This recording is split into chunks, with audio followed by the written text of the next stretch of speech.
Hey guys, CBSE press के educational video में आप सभी का स्वागत है। तो गाइस, आज हम लोग पढ़ने वाले हैं मैट्रिसेस। इसमें हम लोग सारे टॉपिक्स कवर करेंगे, पूरा थ्योरेटिकल पार्ट, और कुछ क्वेश्चंस भी मैं हर टॉपिक के ऊपर बताता रहूँगा ताकि आप लोगों को कॉन्सेप्ट समझ में आए। इसके बाद आप लोग एक्सरसाइज एनसीईआरटी की और कोई भी मतलब कंपटीशन, कॉम्पिटिटिव और नॉन कॉम्पिटिटिव एग्जाम के क्वेश्चंस लगा सकते हैं, चाहे वो प्रीवियस ईयर हो या फिर सैम्पल पेपर हो। तो वीडियो शुरू करते हैं। तो matrices, now what is matrices? It is an rectangular अरे और arrangement of numbers and functions. तो जैसा कि नीचे एक एग्जांपल के तौर पे मैंने लिखा हुआ है एक मैट्रिक्स। तो इसमें ये जो नंबर्स हैं, ये जो नंबर लिखे हैं, इनको क्या कहा जाता है? इनको कहा जाता है एलिमेंट्स। इनको एलिमेंट्स कहा जाता है, ठीक है। अच्छा, एक बात याद रखना कि ये जो अंदर जो नंबर्स लिखे हैं ना, इसकी जगह किसी भी फंक्शन, मतलब जैसे कि एक्स या वाई का फंक्शन भी लिख सकते हैं, जैसे एक्स स्क्वायर, वाई स्क्वायर, या ऐसा कुछ भी लिख सकते हैं, क्योंकि हम लोगों ने डेफिनेशन में ये बोला था कि नंबर्स एंड फंक्शंस, ठीक है। तो इनको एलिमेंट्स कहा जाता है। अच्छा, एलिमेंट्स का एक जनरल फॉर्म होता है, उसको हम लोग ए आई जे बोलते हैं, ठीक है। अब ए आई जे में आई क्या डिनोट करता है? आई डिनोट करता है रोज, ठीक है, रोज। और जे क्या डिनोट करता है? जे इज डिनोटिंग कॉलम्स।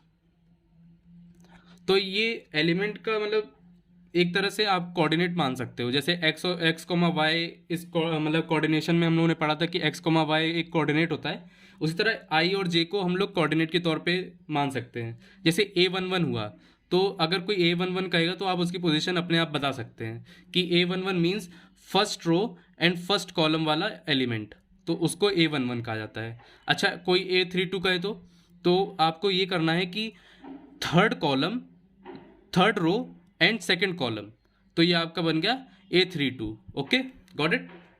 तो ऐसे लिखे जाते हैं मैट्रिसेस। अब ये क्या लिखा हुआ है? It is called order, order of matrix. इसमें जो पहला, जो मतलब जैसे ये लिखा हुआ है 3 पहला, तो इसको हम लोग नंबर ऑफ रो से डिनोट करते हैं, और ये जो बाद में लिखा हुआ है इसको कॉलम से। ऑर्डर कितना भी हो सकता है, मतलब 3,2 एंड कुछ भी आप मान सकते हो। ऑर्डर मतलब जिस जिस तरह का मैट्रिक्स होगा उसी तरह का ऑर्डर बन जाएगा। जैसे कि अगर मैं आपको 2,3 का मैट्रिक्स बना के दिखाऊं, तो 2,3 मीन्स 2 क्रॉस 3। 2 क्रॉस 3 में यानी कि 2 क्या डिनोट कर रहा है? नंबर ऑफ रोज, तो यानी कि 2 रो होंगी, ठीक है, 2 रो होंगी और 3 कॉलम होंगे, ठीक है, 3 कॉलम होंगे, ठीक है। तो A11 2 रो, A21 पहली रो दूसरी रो, अब 3 कॉलम होंगे, तो यानी कि आगे आपको बस कॉलम बढ़ा देना है, ठीक है।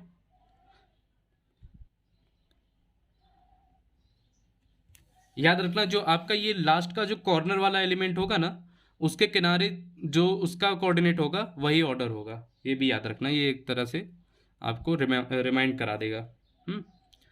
अब कई तरह के मैट्रिसेस होते हैं, तो उन मैट्रिसेस मतलब आपके अगर एनसीईआरटी से बाहर जाएं तब तो बहुत सारे होते हैं, पर एनसीईआरटीज में सिर्फ 6 या 7 ही होते हैं। तो पहले टाइप का क्या होता है? Row matrix. अब जैसा कि नाम से ही पता चल रहा है कि इसमें सिर्फ एक रो होती है, बाकी कॉलम आपके कितने भी हो सकते हैं, ठीक है।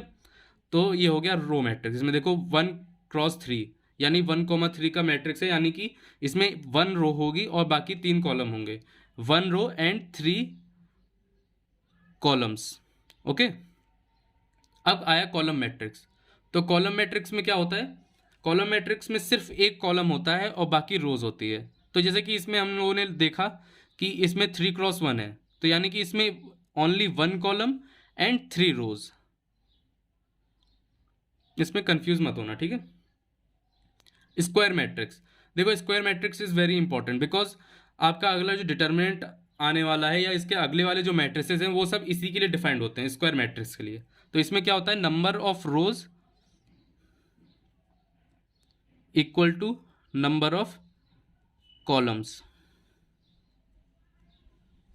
ये 2x2 का भी हो सकता है, 3x3 का भी हो सकता है, 4x4 का भी हो सकता है, 1x1 का भी हो सकता है। 1x1 का कैसा होता है, बस एक एलिमेंट होगा उसमें, जैसे कि इसको मान लो 1, तो ये 1x1 का एक स्क्वायर मैट्रिक्स हो गया, ठीक है। डायगोनल मैट्रिक्स, अब डायगोनल मैट्रिक्स क्या होता है कि डायगोनल के एलिमेंट्स के अलावा बाकी तो सारे जीरो होते हैं, ये तो पहली कंडीशन हो गई। बाकी एक कंडीशन ये भी होती है कि ये जो डायगोनल एलिमेंट्स हैं इनमें भी कोई भी नंबर हो सकता है, जीरो भी हो सकते हैं, एक्सेप्ट कि इनमें से मिनिमम किसी एक में नॉन जीरो होना चाहिए। जैसे कि एक एग्जांपल देख लेते हैं।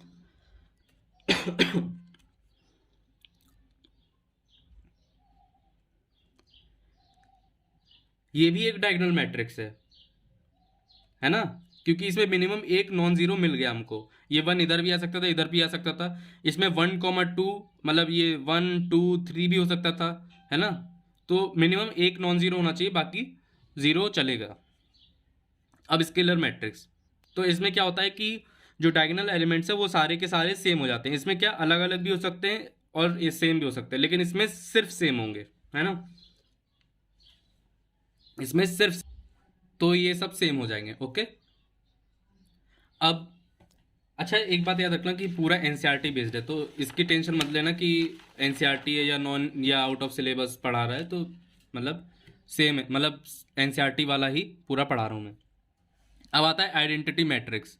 तो आइडेंटिटी मैट्रिक्स में क्या होता है, जैसे कि स्केलर मैट्रिक्स में के होता है ना, उसकी जगह 1, के इज इक्वल्स टू 1 पुट कर देना, तुम्हारा आइडेंटिटी मैट्रिक्स बन जाएगा। ये बहुत इंपॉर्टेंट है, इसको आई, मतलब जैसे अगर ये 3x3 का आइडेंटिटी मैट्रिक्स है तो इसको I3 से डिनोट करता है, अगर 2x2 का है तो I2 से डिनोट करते हैं, और अगर तुम्हारा 4x4 का एक आइडेंटिटी मैट्रिक्स है तो उसको I4 से डिनोट करते हैं, ठीक है। अब आ जाता है नल मैट्रिक्स। नल मैट्रिक्स क्या होता है, इसमें सारे एलिमेंट्स जीरो हो जाते हैं, बस इसके अलावा और कुछ नहीं। और अभी तक जितना पढ़ा है ये सब 1 या 2 मार्क्स में ही आता है, तो इसको सिर्फ याद करने की ज़रूरत है, इनकी क्वेश्चन वोश्चन की कोई ज़रूरत नहीं है, ठीक है। अब आता है इक्वालिटी ऑफ मैट्रिक्स।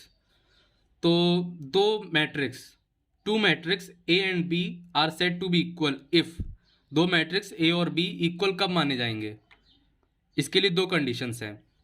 पहली condition, order should be same, okay, and second condition, corresponding elements should be same.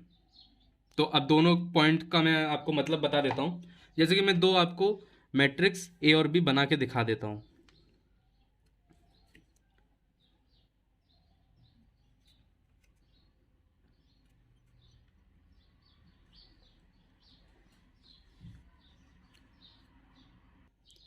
तो ये हम लोगों ने दो मैट्रिक्स बना लिए ए और बी। तो कंडीशन क्या है, इनके ऑर्डर सेम रहने चाहिए। तो ऑर्डर चेक करते हैं, 2x3 यानी 2 कॉलम 3, दो रो और 3 कॉलम होने चाहिए। अच्छा ठीक है, इसमें कितने हैं, 2x3, तो इसमें भी 2 रो और 3 कॉलम हो गए, तो ऑर्डर तो सेम हो गया, ठीक है। अब इसके बाद इसमें बोला corresponding elements should be same, तो यानी कि जैसे कि A11 पोजीशन पे जो इसके एलिमेंट का नंबर है या जो इसकी वैल्यू है, A11 पोजीशन पे इसकी भी वही वैल्यू होनी चाहिए। समझ में आ रहा है, मतलब एग्जैक्टली सेम ही मान के चलो कि सेम होना चाहिए, बिल्कुल एग्जैक्टली सेम, तभी दो मैट्रिसेस इक्वल कहलाएंगे। अब मैं एक क्वेश्चन इसके ऊपर बेस्ड दे देता हूँ, जिस मतलब जो कि एनसीईआरटी में भी दिए रहते हैं उसी टाइप के क्वेश्चन, तो आप एनसीईआरटी के क्वेश्चन कर सकते हैं, ठीक है। तो अब मैंने एक क्वेश्चन दिया है, इसमें दो हमको मैट्रिसेस दिए हुए हैं, given that they are equal, okay. So we have to find A B C X Y Z, इनकी वैल्यूज पता करनी है। तो जैसा कि मैंने बताया, तो इसकी अप्रोच क्या करेंगे, मतलब कैसे अप्रोच होगी इस क्वेश्चन की। तो हम लोगों ने सेकंड पॉइंट देखा कि corresponding elements should be same. तो A11 पोजीशन पे A है और इसमें A11 पोजीशन पे 3 है, तो इन दोनों को सेम होना पड़ेगा, तो यानी कि A इज इक्वल्स टू 3। ऐसे B और 4 की पोजीशन जो है सेम है, तो B is equals to 4। C और 2 की पोजीशन सेम है, तो C is equals to 2। X और 1 की सेम है, तो 1, ऐसे ही 2 और ऐसे ही 3। तो ऐसे क्वेश्चन आते हैं और लगभग ऐसे आते हैं, मतलब अब क्या होगा कि और आगे कैसे क्वेश्चन आ जाते हैं कि x माइनस वाई दे दिया, इधर पे 2 दे दिया, इधर पे x प्लस 1 दे दिया, इधर पे 1 दे दिया, तो उसके बाद पूछेंगे बताओ एक्स और वाई की वैल्यू क्या है। तो कुछ नहीं, आपको बस उस दो वेरिएबल और 2 इक्वेशन दे दी हैं, उससे सॉल्व कर देना है। ओके, तो अब हम लोग आगे बढ़ते हैं। तो अब हम लोग देखते हैं एनसीईआरटी में क्वेश्चंस। तो एनसीईआरटी में यार ये देखो कुछ मतलब बहुत ही आसान है, तो मैं तुमको वो बता देता हूँ जो कि आई थिंक इम्पोर्टेंट, और मतलब आपको अगर नहीं आ रहा होगा तो वो उसी तरह के और भी क्वेश्चंस होंगे, तो वो प्रैक्टिस के लिए आप कर सकते हैं। ठीक है, तो पहले क्वेश्चन नंबर 2 का फर्स्ट पार्ट बता देता हूँ, और बाकी के ये जो सेकंड और थर्ड है दोनों सेम है। ठीक है, एक जैसे ही ये क्वेश्चन, बस नंबर चेंज हो गए हैं। ओके, तो क्वेश्चन नंबर सेकंड क्या कह रहा है, if a matrix has 24 elements then what are the possible orders it can have. तो अब इसमें 24 एलिमेंट्स है और पॉसिबल ऑर्डर्स पूछा है। तो ऑर्डर्स से हम लोग नंबर ऑफ एलिमेंट्स पता कर सकते हैं। कैसे? जैसे अगर 2x3 का अगर कोई ऑर्डर दिया है तो उससे नंबर ऑफ एलिमेंट्स कितने आ जाएंगे? 6। आप ये गिन के देख लेना, कोई भी मतलब एक मैट्रिक्स बनाना, उसमें 2x3 ऑर्डर का मैट्रिक्स अगर बनाएंगे तो उसमें नंबर ऑफ एलिमेंट्स 6 आएंगे। तो इसका हम लोग रिवर्स प्रोसेस यूज़ करेंगे क्या पाने के लिए, कि नंबर ऑफ पॉसिबल ऑर्डर्स कितने होंगे 24 एलिमेंट्स में। ठीक है, तो क्वेश्चन यहाँ से स्टार्ट करते हैं, ये तो ऐसे ही लिख दिया मैंने, पॉसिबल ऑर्डर्स। तो क्या करते हैं, इसको फैक्टराइज टाइप चीज़ कर मतलब एलसीएम ले लेते हैं, या इसको 2 पार्ट्स में ब्रेक करते हैं डिफरेंट तरह से। तो 24x1 इसको हम लोग 1x24 भी लिख सकते हैं, फिर 12x2 इसको 2x12 भी कह सकते हैं, ऐसे ही 6x, तो ऐसे ही करके इतने सारे तरह के फैक्टर मतलब हम लोग फैक्टर्स निकाल सकते हैं। तो इतने पॉसिबल ऑर्डर्स हैं, कितने हो गए? मेरे मतलब 8 हो गए। तो नंबर ऑफ मैट्रिसेस कितने पॉसिबल हैं? Number of matrices possible is 8। Okay, now coming to fourth question, क्योंकि थर्ड भी सेम है, तो फोर्थ का सेकंड पार्ट करके देखते हैं, क्योंकि ये आसान है, तो आप लोगों के लिए अच्छी प्रैक्टिस वाले क्वेश्चन फर्स्ट एंड थर्ड हो सकते हैं। आप लोग जज मत करना कि मैं ये कर नहीं पाऊंगा, कर लूँगा, लेकिन आपकी प्रैक्टिस के लिए मैंने फर्स्ट और थर्ड छोड़ दिए हैं। ठीक है, तो सबसे पहले हम लोग क्या करते हैं, इसने बोला है कि 2x2 मैट्रिक्स है, तो हम लोगों को वो बनाना है कि वो कैसा होगा अगर a i j is equals to i by j है। ठीक है, तो लिखते हैं हम लोग fourth second part, a i j is equals to i by j. ठीक है, आई बाई जे। तो हम लोग 2x2 का पहले मैट्रिक्स बनाते हैं। कैसे बनाते हैं, वो जनरल फॉर्म जो आपको बताई थी एलिमेंट की, वो लिखनी है। ठीक है, A11 A12 A21 A22। Okay, तो ये क्या बन जाएगा? अब हम लोग इसमें क्या करेंगे, A11 इधर पे लिखेंगे, तो आई और जे की वैल्यू ऑटोमेटिकली इससे उठा लेंगे हम लोग। पहला वाला आई होगा, दूसरा वाला जे होगा। ठीक है, तो ये कितना हो जाएगा, A11 इज 1। क्यों? A11 इज इक्वल्स टू 1/1 है ना।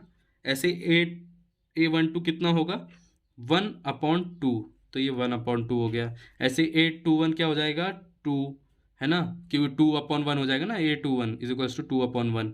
ठीक है, और फिर A22 कितना होगा, इट इज़ ऑल्सो 1।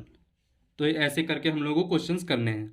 अब बाकी क्वेश्चन, जो फोर्थ का पूरा क्वेश्चन है और जो फिफ्थ क्वेश्चन है, वो सब सेम है। ठीक है, आपको वो मैट्रिक्स बनाना है, उसमें एलिमेंट्स के नाम लिखने हैं। एलिमेंट्स के नाम लिखने के बाद आपको आई और जे की वैल्यू मिल जाएगी, उनको पुट कर करके आपको एलिमेंट्स की वैल्यूज पता करनी है। ठीक है, कमिंग टू सिक्स्थ क्वेश्चन। तो सिक्स क्वेश्चन में जैसे कि आपको मैट्रिक्स दिया हुआ है 4x3 5 is equals to YZ1 5। अब ये इक्वेलिटी ऑफ मैट्रिक्स पे मतलब बेस्ड है क्वेश्चन, जो हमने आपको बताया था ना लास्ट टॉपिक, उस पे बेस्ड है।